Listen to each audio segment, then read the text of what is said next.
To them, he was just another defenseless homeless man. They laughed, humiliated, robbed him, but when he picked up the phone and made a single call, everything changed. Silence took over. Faces turned pale. Reality hit. That man wasn't who they thought. And now there was no turning back. Who was he? And why would this gang never see the sun rise again? Watch until the end and discover the dark truth. Don't miss the next videos. New York City shimmered with neon lights from the 40th floor of the Empire Tower. From there, Edward Wilson contemplated his empire. At 58, he had built Global Strategy, the most influential consulting firm in America. His firm advised everyone, from politicians in presidential campaigns to multinational corporations in crisis, and his word was law in American power corridors. Mr. Wilson, the Eagle Project documents are ready for your signature, announced Jessica, his personal assistant for 15 years, as she entered with a black and gold folder. Thank you, Jessica. Did Thompson confirm his attendance for tonight's dinner? He asked without taking his eyes off the city's horizon. Yes, sir. The Treasury Secretary and all guests have confirmed. The reservation at the Capitol Grill is secure. Edward nodded, with satisfaction. The Eagle Project represented the year's most important merger between two American oil giants, and his consulting firm would orchestrate every detail. But what nobody knew was that, while he was signing those documents, 3 floors below, a meeting was taking place that would change his destiny forever. In the boardroom on the 37th floor, James Curtis, his partner and friend since college, was presiding over a meeting with the board of directors. Gentlemen, the evidence is irrefutable, he declared, showing a presentation with alleged leaked documents. Edward has been diverting funds from our most important clients to personal accounts in the Cayman Islands. Additionally, he has leaked confidential information to competitors. If this comes to light, we're all finished. Robert Quinn, financial director, nervously adjusted his tie. Are you completely sure, James? We're talking about Edward, the man who built this company from scratch. Precisely why he could do it without raising suspicions, James replied, sliding a folder with meticulously falsified documents. I have evidence of transfers, secret meetings, parallel contracts, everything is here. What James didn't mention was his agreement with the Rivera-Smith business conglomerate, Global Strategy's main competitor, who had promised him the presidency of their Latin American division if he delivered Edward. The next morning, while Edward was having breakfast in his penthouse in Manhattan, the news broke like a bomb. His face appeared on all channels under accusatory headlines: The Corrupt Strategist, The Emperor's Fall, Edward Wilson, the consultant who sold out America. His phone began ringing incessantly. First Jessica, then his lawyer, then the board of directors. When he tried to access his bank accounts, he discovered they had been frozen. Upon arriving at the office, his access was denied, and security guards prevented him from entering. Within days, the empire he had built over 30 years crumbled. His wife, Marilyn, a socialite of high American society, immediately filed for divorce, taking their 2 children to Europe. His friends stopped answering calls, event invitations disappeared, and the media hounded him day and night, seeking the exclusive on his downfall. The audit results confirmed the accusations, James T. declared to the press with a face of false sadness. As the new CEO of Global Strategy, I commit to regaining our clients' trust. 6 months later, an unrecognizable Edward walked the streets of Brownsville, one of New York's humblest neighborhoods. His unkempt beard and long hair partially hid the face that once appeared in business magazines. His Italian suits had been replaced by worn clothes, and his leather shoes by broken sandals. The judicial process had been swift and devastating. With fabricated evidence and bought witnesses, Edward was found guilty of corporate fraud. Although he managed to avoid prison thanks to a legal technicality, he lost everything: his company, his reputation, his properties, his savings, his family. Now he lived in a small rented room in a deteriorated building, surviving on the few dollars he earned helping at a street food stand. But while his body was getting accustomed to misery, his mind remained the same. Every night in a worn notebook, Edward noted names, connections, rumors he heard on the streets. Brownsville, with its informal economy and its own codes, taught him to see the city from another perspective. There, among the forgotten, he discovered information networks he never imagined existed. "Mr. Wilson, can you help me with these boxes?" asked Mrs. Lucy, the elderly woman who ran the food stand where he occasionally worked. "Of course, Mrs. Lucy," he replied while carrying the heavy boxes of vegetables. "I brought you a sandwich. You're too skinny. A man your age needs to eat." "Well," insisted the woman with the kindness that always surprised him. Edward thanked her with a smile. The humble people of Brownsville had welcomed him without questions, without prejudices, offering him what little they had. It was a lesson in humanity he never expected to receive. One night, as he was returning to his room after a long day, he noticed 3 young men following him. He tried to change course, but they intercepted him in a dark alley. "Look, who's here?" said one of them. A young man no older than 20 with a scar on his cheek. "The old man who thinks he's so smart." "I'm not looking for trouble," Edward replied, maintaining the calm he had employed so many times in million-dollar negotiations. "Well, you found it," replied another, pulling out a knife. "They say you worked for important people. Surely you have something of value." The 3 young men surrounded him. Edward tried to reason, but the first blow came to his stomach, doubling him over in pain. Then came another to his face, and another. He fell to the ground while he felt them going through his pockets, finding barely a few coins and an old cell phone with a cracked screen. "Is this all?" "A miserable busted phone," mocked the leader, throwing the device to the ground with contempt. Edward, lying on the wet pavement, began to laugh. A soft laugh that gradually transformed into a laugh that disconcerted the aggressors. "What are you laughing at, crazy old man?"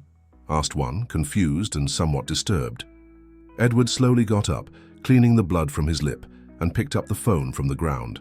With surprising tranquility, he typed a brief message. The young men, amid nervous mockery, didn't understand what was happening until the lights of several luxury cars illuminated the entrance to the alley. "Boys," said Edward with a voice that suddenly sounded different, firmer, more similar to the one he used in his days of power, "I think you just made the biggest mistake of your lives." From the 3 black SUVs descended 6 men in impeccable suits. In less than a minute, the young aggressors were immobilized against the wall, while Edward was helped to his feet by a man in his 60s with the distinguished bearing of someone accustomed to giving orders. "Mr. Wilson, are you all right?" he asked with genuine concern. "I've been better, Michael," Edward replied, cleaning the blood from his face with a silk handkerchief offered to him. "Thank you for responding so quickly." Michael Anderson had been Edward's driver for 20 years before he helped him establish his own private security company. When everyone abandoned Edward, Michael was one of the few who remained loyal, discreetly monitoring his situation without his knowledge. "What do we do with these boys?" asked one of the guards, pointing to the 3 young men who were now trembling with fear. Edward observed them carefully. They weren't professional criminals, but neighborhood kids looking for easy money.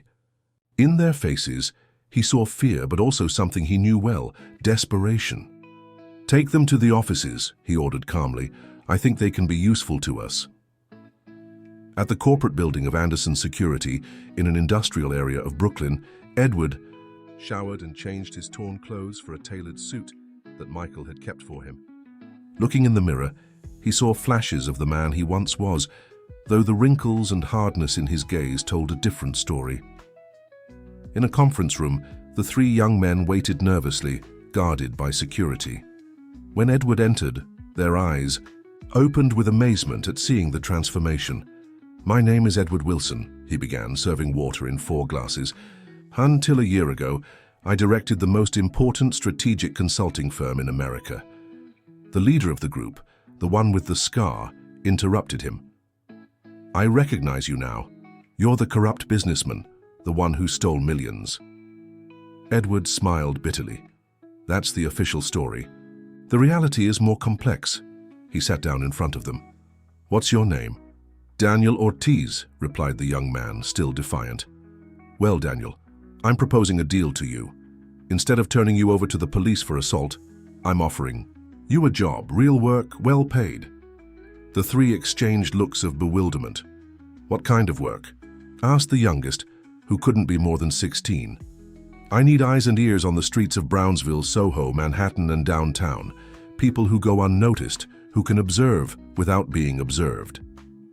Over the following weeks, Edward's network of informants grew. Daniel, with his natural intelligence and street charisma, recruited more young people from various neighborhoods.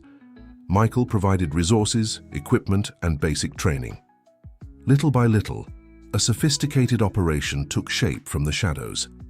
Edward established his base in a discreet apartment in Brooklyn Heights, far from the spotlight but close to power.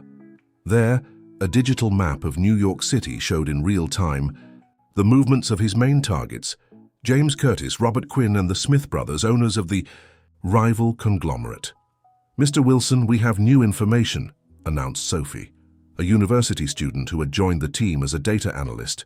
She was brilliant and had recognized Edward's innocence from the beginning when the case appeared in her business ethics classes. "James Curtis has scheduled a secret meeting with Greg Smith at the Capitol Grill tomorrow at 9 p.m. Our contact at the restaurant confirmed the reservation under a false name, but identified both in the photographs." Edward nodded, connecting this piece with the rest of the puzzle he was building. For months he had been collecting evidence that demonstrated the conspiracy against him, but he needed more to fully expose his enemies. "What about Robert Quinn?" he asked, reviewing documents on his tablet. "He follows the usual pattern," replied Louis, a former accountant who worked analyzing the finances of those involved. "He visits his mistress in Queens on Tuesdays, carries cash approximately $10,000 each time." "Interesting," murmured Edward. "That doesn't align with his declared salary." Michael, who had been listening in silence, intervened. "There's something else, Mr. Wilson. This afternoon, Daniel heard something disturbing in Brownsville. It seems the Smiths are looking for a homeless man who has been asking questions about them." Edward immediately understood. It was time to definitively abandon his disguise as a street man. "Prepare phase 2, Michael. It's time to approach Susan Ellis." Susan Ellis was a respected investigative journalist known for her integrity. Years ago, Edward had helped her with sources for a report on corruption, asking nothing in return. Now he needed her media platform. The meeting took place in a discreet cafe in Greenwich Village. Susan, with her characteristic silver hair and sharp gaze, studied Edward carefully as he explained his situation. "I have evidence, Susan. Documents, recordings, testimonies that prove I was the victim of a corporate conspiracy." The journalist, skeptical by nature, reviewed some of the files on an encrypted tablet that Edward gave her. "This is pure dynamite, Edward. If it's true, it will destroy reputations and companies." "It is true, and I want you to break the story," he replied with conviction. "But not yet. I need time to complete the picture. When I do, you'll have the exclusive of the year." Susan accepted the deal. Her journalistic instinct told her there was a great story behind it, and she trusted Edward enough to wait. Meanwhile, the informant network continued to expand. What began with 3 young assailants was now a coordinated group of people from diverse backgrounds: students, waiters, drivers, cleaning staff in corporate buildings, all supervised by Michael and trained to gather information without arousing suspicion. One night, Edward was reviewing the latest reports when Daniel arrived agitated at the office. "Mr. Wilson, we got something big," he said, catching his breath. "One of our contacts in the cleaning service at Empire Tower found documents in James Curtis's office shredder. He managed to recover some fragments." The fragments, carefully reorganized by Sophie, revealed correspondence between James and Greg Smith dated 3 months before Edward's fall. In it, they explicitly discussed plans to remove Wilson from the equation and redistribute Global Strategy's assets. "This confirms what we suspected," said Edward, feeling a mixture of vindication and contained rage. "But we need more. We need the connection with the falsified accounts, with the bought witnesses." "There's something else, Mr. Wilson," intervened Louis, showing financial analyses on his computer. "I've been following transfer patterns from offshore accounts linked to the Smiths. I found payments matching the dates when the main witnesses against you changed their statements." Edward smiled. The pieces were beginning to fit. Excellent work. Now we need to intercept tomorrow's meeting at the Capitol Grill. The team worked all night preparing surveillance equipment. Daniel and 2 of his recruits would infiltrate as service staff, while Sophie would monitor everything from a van parked nearby. Michael would supervise the entire operation. What none of them expected was that this meeting would turn out to be much more revealing than anticipated, and that it would put Edward directly on the path to an even more shocking truth about the conspiracy that destroyed his life. The Capitol Grill shone with its discreet elegance in the heart of Manhattan. Daniel, wearing the black uniform of the waiters, moved with surprising naturalness among the tables, unrecognizable with his trimmed hair and with the scar now expertly concealed with makeup. In the last 3 months, the young man had demonstrated an extraordinary ability to adapt to any environment, whether on the streets of Brownsville or in the most exclusive restaurants in the city. "Table 7 ready to receive the guests," he murmured discreetly into the microphone hidden in his cuff. From the surveillance van parked 3 blocks away, Sophie adjusted the audio and video equipment. "Received." Cameras 2 and 4 focused on the table, audio working perfectly. Michael, seated next to her, observed the monitors with professional attention. "Remember, observation only. No unnecessary interactions." Edward, who was following the operation, from his office in Brooklyn Heights, felt a strange mixture of nostalgia and determination. He had dined at the Capitol Grill countless times, closing multi-million-dollar deals. Now he observed the place like a military strategist studying the battlefield.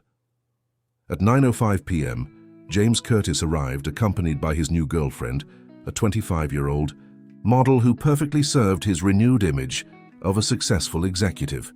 10 minutes later, Greg Smith appeared with his wife Isabel, a prominent architect from Boston. "Perfect angles," confirmed Sophie, as the cameras captured every movement, every gesture. The conversation began with the usual formalities, comments about the food, the weather, recent art exhibitions. Daniel, serving wine with millimetric precision, maintained a neutral expression while capturing fragments of dialogue. It was after the second course when the conversation took the turn that Edward was expecting. "The Falcon project is advancing as planned," commented James, lowering his voice. "The acquisitions in Connecticut are practically secured."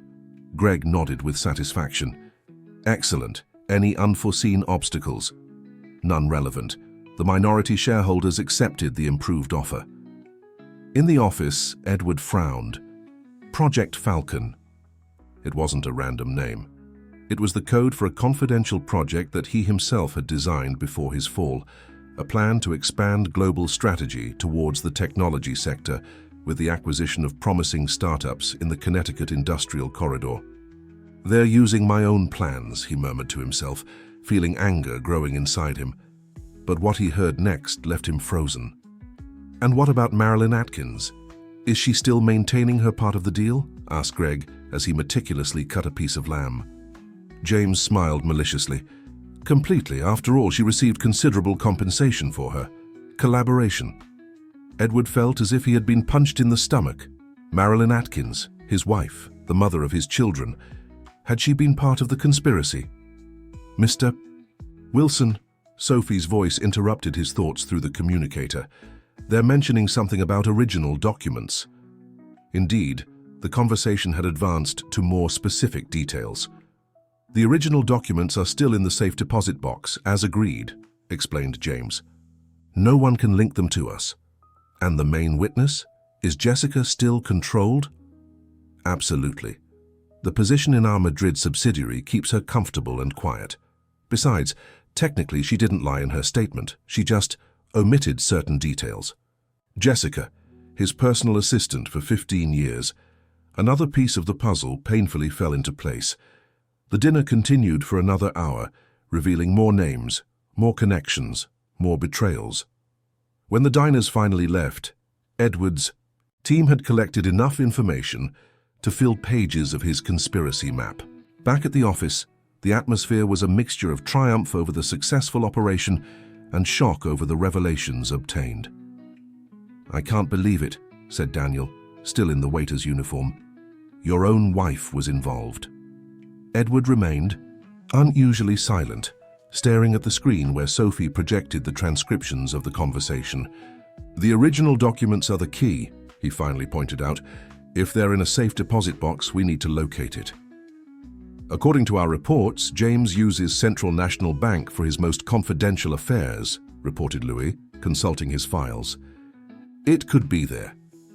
"We need to confirm," Edward replied, gradually recovering his strategic focus, "and we need more information about Marilyn and Jessica."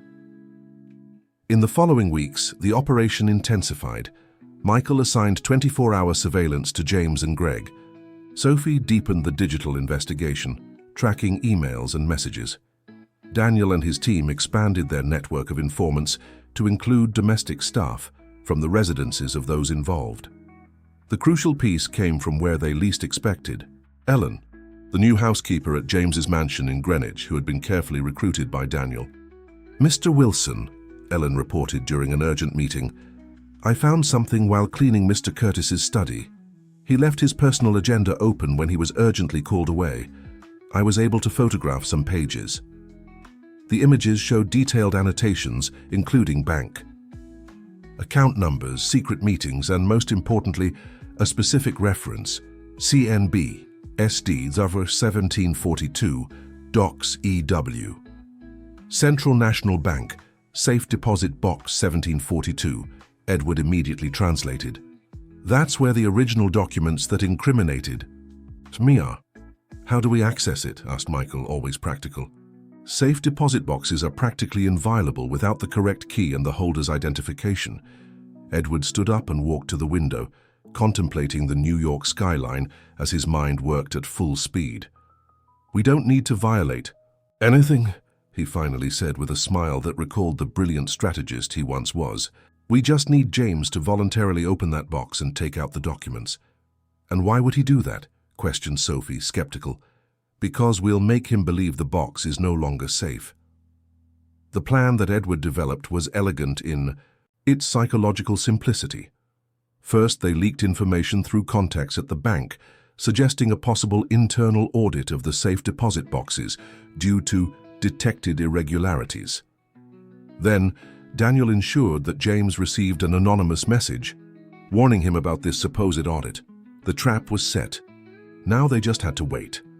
3 days later, surveillance cameras confirmed that James Curtis nervously visited Central National Bank. 2 hours later, Ellen reported that James had returned to his mansion with a briefcase that he took directly to his study. "It's time," declared Edward. "Ellen, we need you to find that briefcase." "I already did, Mr. Wilson," she replied with a shy smile. "He left it in the safe in his study while he took a shower. The combination is his date of birth, something I discovered weeks ago. I was able to photograph all the documents before he returned." The photographs revealed the complete truth.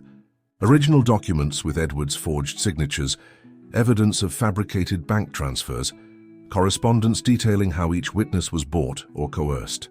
There was also a signed agreement with the Smith firm, promising James Curtis a 15% stake in all operations resulting from the absorption of Global Strategy's clients. "We have everything we need," murmured Edward, feeling a mixture of vindication and pain upon seeing the magnitude of the betrayal. But the most devastating revelation was on the last page, a handwritten letter from Marilyn Atkins to James Curtis, dated 3 months before Edward's fall. "James, I've considered your proposal. Edward suspects my additional expenses and has threatened to review our joint accounts. Divorce wouldn't give me what I deserve due to the prenuptial agreement. Your plan offers a more complete solution. Count me in. M." The silence in the office was absolute as everyone watched Edward, who read and reread the letter with an inscrutable expression. "Are you okay, Mr. Wilson?" finally asked Michael, concerned. Edward carefully folded the letter and put it in his pocket. When he looked up, his eyes reflected renewed determination. "Now we have all the pieces," he said firmly. "It's time to begin the counterattack. Contact Susan Ellis. The final phase begins tomorrow." The newsroom of the New York Times bustled with activity when Susan Ellis convened her investigative team for an emergency meeting. At 63, Susan was a legend of American journalism. known both for her unshakable integrity and her determination to expose the truth, regardless of who was affected. "This is big, possibly the most important thing we'll publish this year," she began, distributing sealed folders. "But before continuing, you must understand something. This story will target powerful people. If anyone prefers not to participate, I'll understand." No one moved. Susan's team was made up of seasoned journalists who had covered everything from political scandals to international crises. "Good," she continued, satisfied. "What you have in your hands is evidence of a corporate conspiracy to destroy one of America's most influential businessmen, a man who was unjustly convicted of crimes he didn't commit, Edward Wilson." A murmur ran through the room. Everyone recognized that name. The story of his downfall had been national news for weeks. "The corrupt global strategy guy?" asked Raphael. "A young journalist." "The alleged corrupt," corrected Susan. "You see, the real story is much more complex and sordid." Over the next 2 hours, Susan meticulously presented the evidence gathered by Edward and his team. Falsified documents, bought testimonies, fabricated bank transfers, the involvement of James Curtis and the Smith conglomerate, and the betrayal of people close to Edward, including his own wife. "My God," murmured Patricia Mendoza, editor of the economics section. "This is a nuclear bomb for the American business world." "And that's precisely why we must be extremely careful," warned Susan. "Every piece of data must be independently verified, every source confirmed. We won't publish anything until we're completely sure." While the journalistic team worked, Edward coordinated the next phase from his office in Brooklyn Heights. The plan wasn't limited to clearing his name through the press. That would only be the first blow. "The story will come out this Sunday in the special edition of the New York Times," he explained to his assembled team. "Simultaneously, we'll present all the evidence to the Anti-Corruption Prosecutor's Office." "Michael, how is the preparation for the shareholders' meeting going?" Michael consulted his tablet. "All ready, Mr. Wilson. Thanks to the minority shareholders who continue to secretly support you, we've secured enough proxies to force an extraordinary board meeting of global strategy on the Monday following the publication." "Perfect," nodded Edward. "Sophie, what about social media?" The young analyst smiled confidently. "We have coordinated campaigns ready for Twitter, Facebook, and Instagram. Key influencers will share strategic fragments of the story, amplifying its reach. The hashtag #JusticeForWilson will be ready to trend." "Daniel, your contacts in Brownsville?" The young man, now dressed with elegance and professionalism, responded, "All informed, Mr. Wilson. If the Smiths or James try to destroy evidence or flee the city, we'll know immediately." Edward nodded, satisfied. His resilience in the streets of Brownsville hadn't been in vain. It had provided him with a network of informants that no traditional businessman could match. Sunday morning, America woke up to a media bomb. The front page of the New York Times showed a divided image. On one side, Edward Wilson in his days of glory. On the other, a discreet photograph taken during his days in Brownsville. The headline was forceful: "The Great Conspiracy, How They Destroyed America's Brightest Strategist." The 8-page report signed by Susan Ellis meticulously detailed the conspiracy, name by name, date by date, document by document. It included images of the falsified evidence alongside forensic analyses that demonstrated their falsity, anonymous testimonies from involved people who now confessed under promise of immunity, and a thorough analysis of how each accusation against Edward had been fabricated. Within hours, social media exploded. Television channels interrupted their regular programming to cover the scandal. The hashtag #JusticeForWilson became a national trend, quickly followed by "Is corporate corruption" and Fwang's strategy case. James Curtis was surprised by reporters outside his residence in Greenwich. Cameras captured his distorted face as he stammered unconvincing denials before his bodyguards hastily ushered him into his vehicle. The Smith family issued an official statement denying any involvement and announcing legal action against the New York Times for defamation, which only fanned the media fire.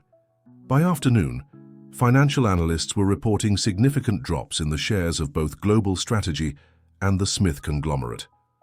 The National Banking and Securities Commission announced an immediate investigation, while the Anti-Corruption Prosecutor's Office confirmed having received substantial evidence related to the case. In her Manhattan penthouse, Marilyn Atkins watched television with horror, her phone ringing incessantly with calls from journalists and friends who wanted comments. Her lawyer advised her to maintain absolute silence while they assessed the legal implications of the revelations. Meanwhile, Edward observed the development of events from a discreet apartment in Tribeca, accompanied only by Michael. He hadn't given interviews or appeared publicly. His moment would come the next day, at the extraordinary shareholders' meeting. "Nervous, Mr. Wilson?" asked Michael, serving 2 glasses of aged whiskey. "Not nervous, Michael, expectant." Edward took the glass and contemplated the amber liquid. "You know, during my days in Brownsville, I learned something fundamental about power. It doesn't reside in money or corporate buildings. It resides in information and patience." Monday morning, Global Strategy headquarters was a hive of activity. Journalists crowded at the entrance, nervous shareholders arriving in their luxury vehicles, and an atmosphere of crisis palpable in every corner. The boardroom on the 40th floor, from where Edward used to contemplate his empire before his fall, was packed. James Curtis occupied the head of the table, flanked by lawyers and advisors who were urgently whispering. The board members and main shareholders occupied the rest of the seats, with expressions ranging from concern to contained anger. At exactly 10 the doors opened. Absolute silence fell over the room when Edward Wilson entered with a firm step, impeccably dressed in a navy blue suit. Behind him, Michael and 2 legal representatives loaded with documents. "Good morning," Edward greeted in a serene voice. "Sorry to interrupt, but I believe I have a reserved seat at this table." James rose abruptly. "This is unacceptable. Security." "I wouldn't do that, James," warned Edward, placing a legal document on the table. "I have proxy from shareholders who represent 34% of the company. According to the bylaws, that gives me the right to be here." Robert Quinn, visibly pale, intervened. "We should listen to him. The situation is already complicated enough." The next 3 hours were a methodical demolition. Edward presented his case with the surgical precision that had made him famous as a consultant. Document after document, testimony after testimony, he exposed every detail of the conspiracy directly to those who had orchestrated it and those who had been deceived into believing it. "As you can see," concluded Edward, "not only was I the victim of unprecedented corporate fraud, but you, the shareholders, were also defrauded. Under Mr. Curtis's direction, Global Strategy has lost 40% of its market value and has been implicated in practices that could result in severe regulatory sanctions." A major shareholder from Texas, visibly furious, addressed James. "Is this true? Did you fabricate evidence against Edward to take control?" Before James could respond, the doors opened again. Susan Ellis entered, accompanied by 2 agents from the Anti-Corruption Prosecutor's Office. "Mr. Curtis," announced one of the agents, "we have a warrant for your arrest for the crimes of document forgery, corporate fraud, and criminal association." As James was escorted out of the room, Edward approached him and softly murmured, "I underestimated you, James. You should never have done the same to me."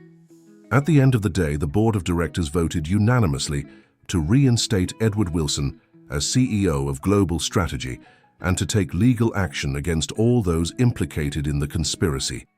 But as he left the building that was once his professional home, Edward knew this was just the beginning. The real reconstruction was just starting.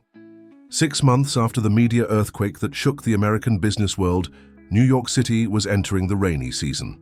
From the new headquarters of Global Strategy in Hudson Yards, Edward Wilson contemplated the imposing storm clouds forming over the metropolis while holding a cup of coffee. The office, located on the 35th floor of a modern glass tower, was very different from the previous one. Brighter, with open spaces and glass walls that symbolized the new philosophy of transparency that Edward had implemented. "Mr. Wilson, the guests are arriving," announced Sophie, now Director of Strategic Analysis for the company. Edward nodded and headed to the main conference room, where the most significant event since his return would be held. The official presentation of the Renaissance Foundation, a non-profit organization dedicated to helping homeless people reintegrate into society. The room was full of important figures from the business world, politicians, academics, and, to the surprise of many, a large group of humble people, including several inhabitants of Brownsville who had known Edward during his difficult days. "Welcome," Edward began once everyone was seated. "Exactly 1 year ago, I was a homeless man sleeping in the alleys of Brownsville, learning lessons that no business school could teach." Among the audience, Daniel smiled with pride. He was no longer a young delinquent, but the operational director of the foundation, responsible for identifying talent on the streets and providing training opportunities. "The experience of losing everything taught me that our system has deep flaws," continued Edward. "People with extraordinary talent remain invisible due to circumstances they didn't choose. The Renaissance Foundation is born to change that." As Edward detailed the foundation's programs, which included job training, legal advice, psychological support, and microcredits for entrepreneurs, the screen showed testimonials from the first beneficiaries. A former mechanic who now ran his own shop, a single mother who had established a successful catering service, a young artist whose works were beginning to be exhibited in galleries.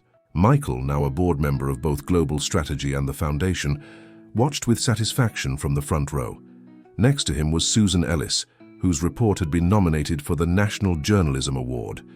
"True power," continued Edward, approaching the end of his presentation, "is not in destroying others, but in building opportunities. It's not in accumulating, but in sharing. My experience on the streets showed me that empathy and solidarity are infinitely more valuable resources than any financial asset." After the event, during the reception, Edward moved among groups of guests with the same ease with which he once navigated.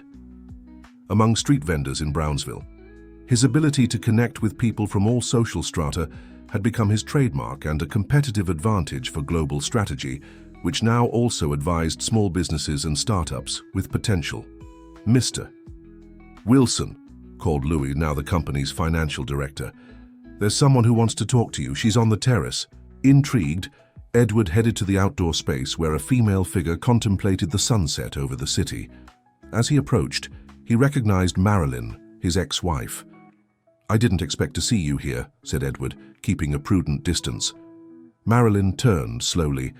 The months had left their mark on her once impeccable face. Investigations had implicated her as a minor accomplice in the conspiracy, avoiding formal charges in exchange for key testimonies, but her reputation in high American society had been shattered. "The children wanted to see you," she replied, pointing inside where Diego and Anna, 17 and 15 respectively, were animatedly conversing with Daniel. "They insisted so much that I couldn't refuse." Edward observed his children with a mixture of pride and melancholy. During his time on the streets, what had hurt most was being separated from them.